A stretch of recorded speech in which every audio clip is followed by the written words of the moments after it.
다음 소식입니다. 지난 1월 대통령 관저에서 경호처 직원들을 사지로 내몰며 체포영장 집행을 막으라고 지시한 장본인이 누구일지 다들 한 사람을 의심했는데요. 총 갖고 있다는 걸 보여줘라. 수사기관을 공간에 들이지 말고 완벽히 통제하라. 여러 증언과 물증을 확인한 결과 윤 전 대통령의 지시였다는 게 특검의 판단인데 윤 전 대통령 이번에도 책임을 아랫사람에게 돌리고 있죠. 구승은 기자가 보도합니다.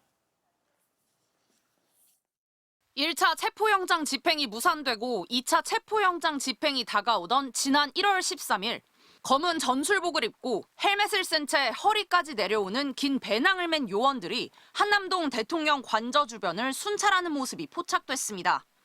중무장한 대테러팀 요원들이었습니다. 특검은 이런 무장을 윤 전 대통령이 지시했다고 봤습니다.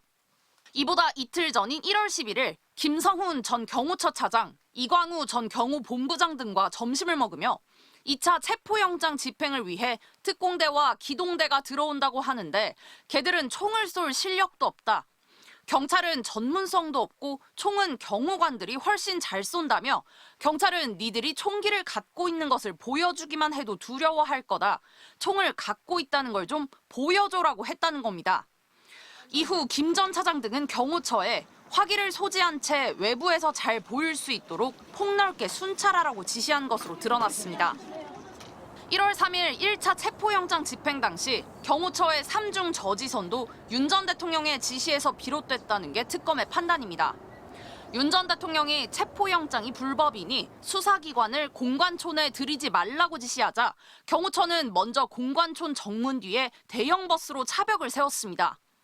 2차 저지선은 공관촌 정문에서 대통령 관저로 이동하는 중간 길목, 중형 크기의 버스와 55경비단 소속의 소형 전술 차량 한 대가 설치됐습니다. 대통령 관저 앞에도 여러 대의 차량으로 구축된 3차 저지선이 형성돼 있었습니다.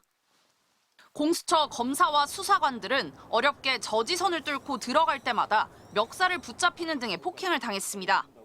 현장을 지휘한 박종준 전 경호처장과 김성훈 전 경호차장은 보안 메신저를 통해 실시간으로 체포 저지 상황을 윤 전 대통령에게 보고했습니다.